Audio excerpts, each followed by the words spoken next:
নমস্কার, সালাম, সবাইকে আন্তরিক শুভেচ্ছা। আশা করি আপনারা সবাই ভালো আছেন। আপনাদের আশীর্বাদে আমরা সবাই শারীরিকভাবে ভালো আছি। অবশ্য বাস্তবায় ভিন্ন, বাস্তবের শরীর একটু অন্যরকম, মানে নানান সময় নানান ধরনের সমস্যা থাকে। তেমনি মোটের উপর মোটামুটি আছি আর কি।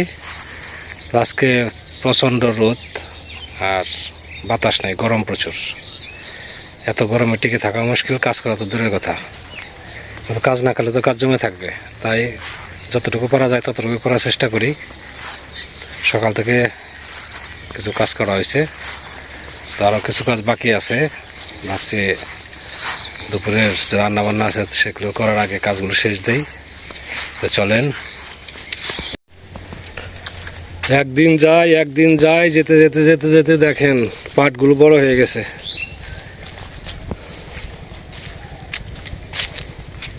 এই যে জমি পাটগুলো পরে বুনছি, তারপরেও কত বড় হয়ে গেছে। আর এক সপ্তাহ পরে মাথার উপর দিয়ে উঠবে। পাট ভালোই দেখা যায়, খারাপ না। তারপরে এখানে ডাটা বুনছিলাম, এই যে ডাটা সপ্তাহখানেক পরে খাওয়া চলবে। এই সাইডের ডাটা একটু বড় হয়েছে, এই সাইডের গুলা ছোট ছোট আছে, এগুলো বড় হয়ে যাবে।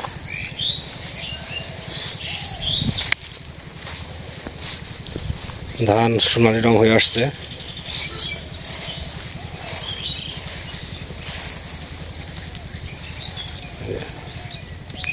ধান এবছর গত বছরের সাথে ভালো মনে হয়, এখন না পড়লেই হয়েছে।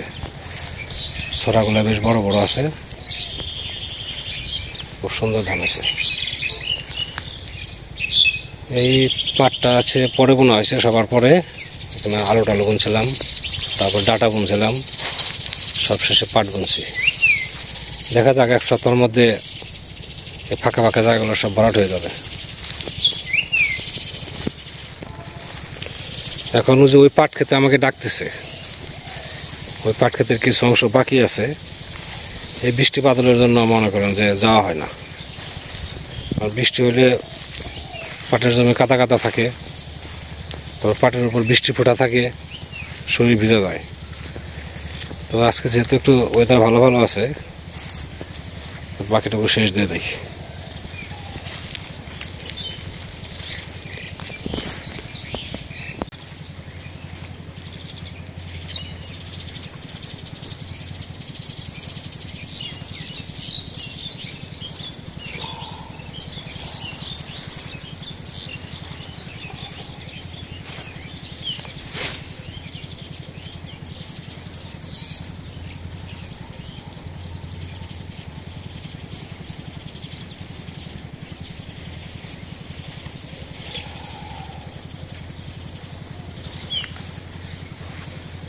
পাট ক্ষেতের ভিতরে খুব গরম।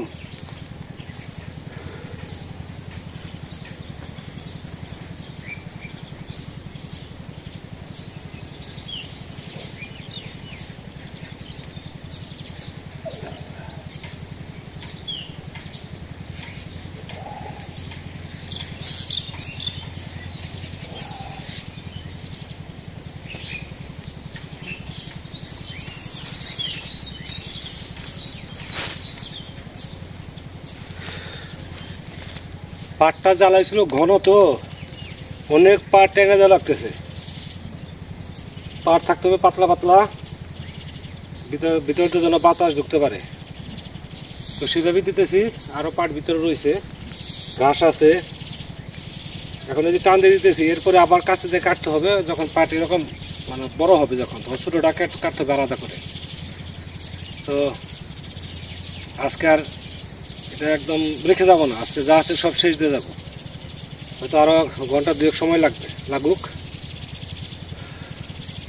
আর একটা দুইটা তিনটা পালা দিলেই হবে। তিনটা পালায় ধরেন 2 ঘন্টা লাগবেই, নিচে 2 ঘন্টা। আর এর মধ্যে যদি রেস্ট নেই তাহলে তো আরো সময় বেশি লাগবে। তো আস্তে আস্তে করতে থাকি, যতটুকু করবো আস্তে আস্তে কমবে, করলে আর বাড়বে না। সমস্যা তো এটা, ভিতরে কোনো বাতাস নেই, একদম গরম, সিদ্ধ হয়ে হইতে হবে। তো দিতেছি, ছোট ছোট যত পাট আছে সবটাই না পরিষ্কার করে দিতেছি, মানে বেশ এই সাইডটা ফাঁকা দেখা যায়। পাটের নিয়ম হলো এটা, পাট পাটের জমিতে যত বাতাস ঢুকবে নিচ দিয়ে পাট তত বাড়বে, লম্বা হবে। এই যে দিতেছি, মনে করেন যে 15 দিনের মধ্যে দেখা যাবে এই পাট অনেক বড় হয়ে যাবে। তো আস্তে আস্তে কাজ করি।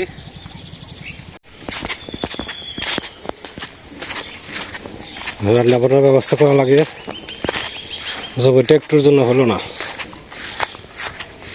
পালা ছিল 3টা পালা, 2টা পালা দেওয়া হয়েছে, একটা পালা রয়ে গেছে। প্রচুর গরম, গাছের হয়ে গেছে, তো ভালো বেগুন আসছে। নিয়ে যাবো কচু কাটবো আজকে, কচুর শাক খাবো। এই সাইডে কিছু কচু আছে। জীবন দা, মাছের খাবার দেওয়া হয়েছে?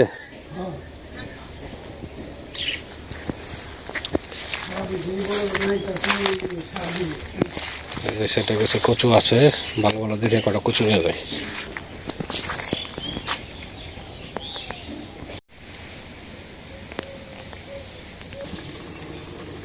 রান্নায় খুব তাড়াহুড়া করা লাগতেছে, কারণ হচ্ছে কখন বৃষ্টি আসে কিছুই বলা যায় না। এদিকে আমার কাজ করতে করতে একটু দেরি হয়ে গেছে। কচুর শাক ভাপ দিয়ে দিলাম।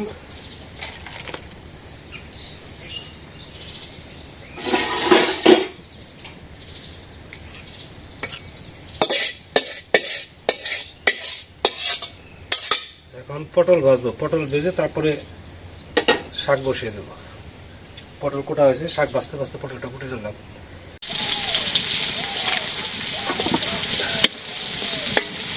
পটল ভাজিয়ে প্রায় হয়ে আসছে।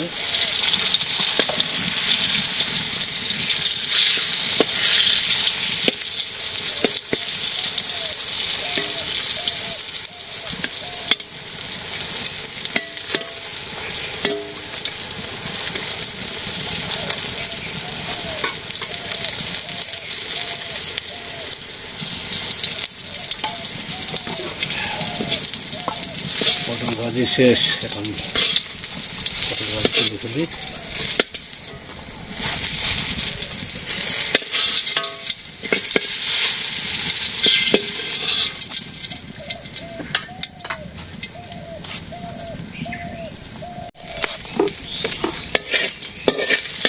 চিংড়ি ভাজি হয়ে গেছে, নামিয়ে ফেলবো।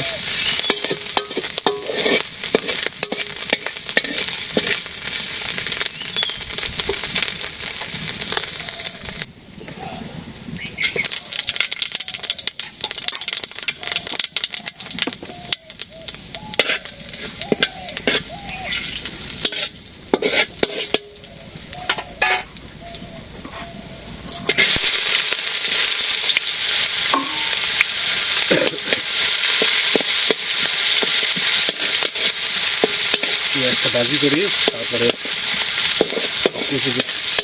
সিদ্ধ করে রাখতে ওটা ছেড়ে দেবো।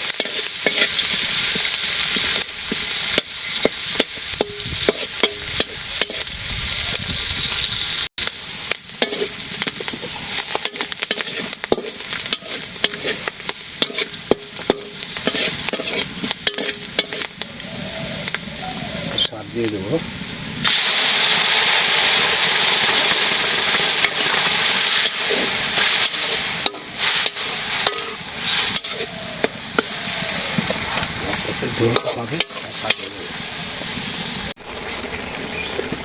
রসুন বাটা,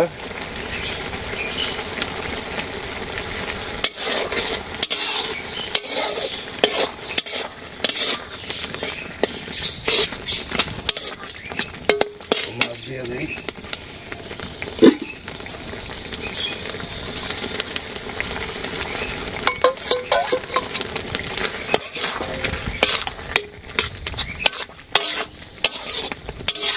আমি কাছের জাল হলেই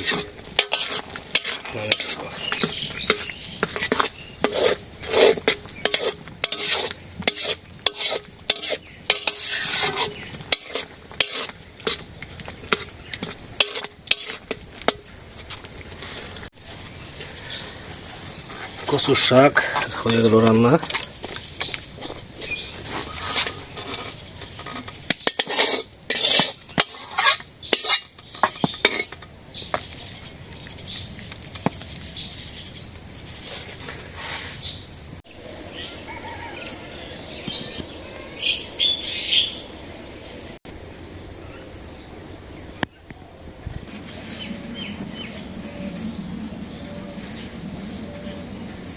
আজকে হচ্ছে পটল ভাজি, ডিম ভাজি, আর হচ্ছে কচুর শাক চিংড়ি মাছ দিয়ে। অনেকদিন ধরে কচুর শাক খাই না, এবারে শুরু হলো, তাই না? আজকে প্রথম।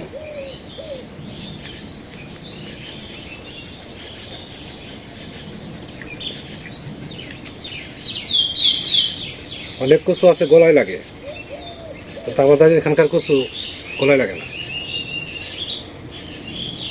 আজকে বাচ্চা ভাইও কচু রান্না করছে শুটকি মাছ দিয়ে।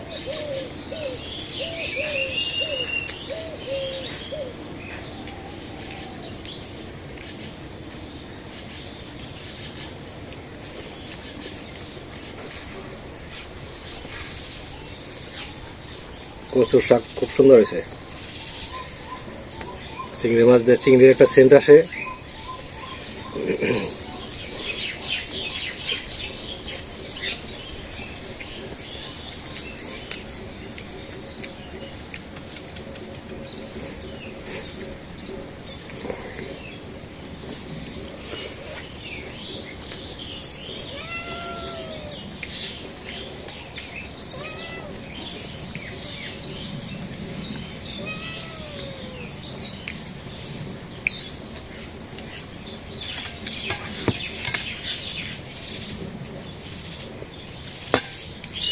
আপনারাও খাওয়া দাওয়া করেন।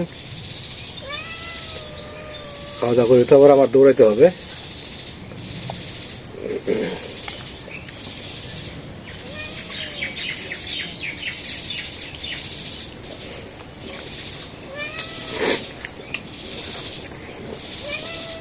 আমাদের এখানে কচুটা হচ্ছে অবহেলিত, তাই না?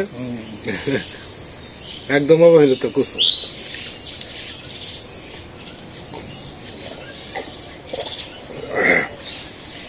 অনেক জায়গার কচু আছে গলায় ধরে, কিন্তু আমাদের এখানকার কচু গলায় ধরে না একদম। বাচ্চা ভাই খায়, প্রায় খায়, এত ভালো কচু।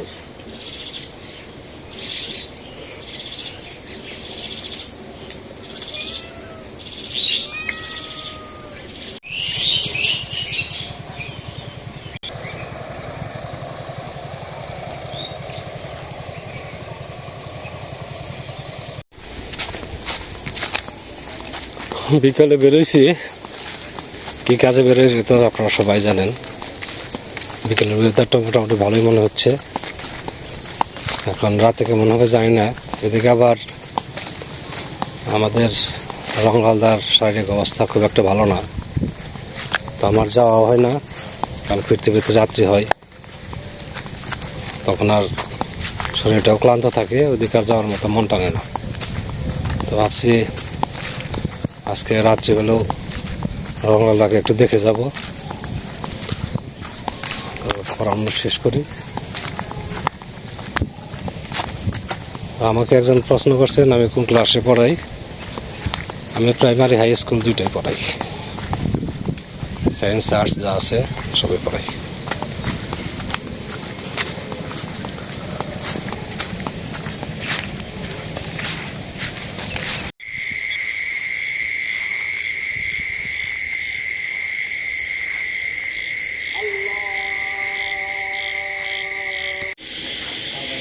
তো পরেডরিয়া বাড়িতে আসলাম।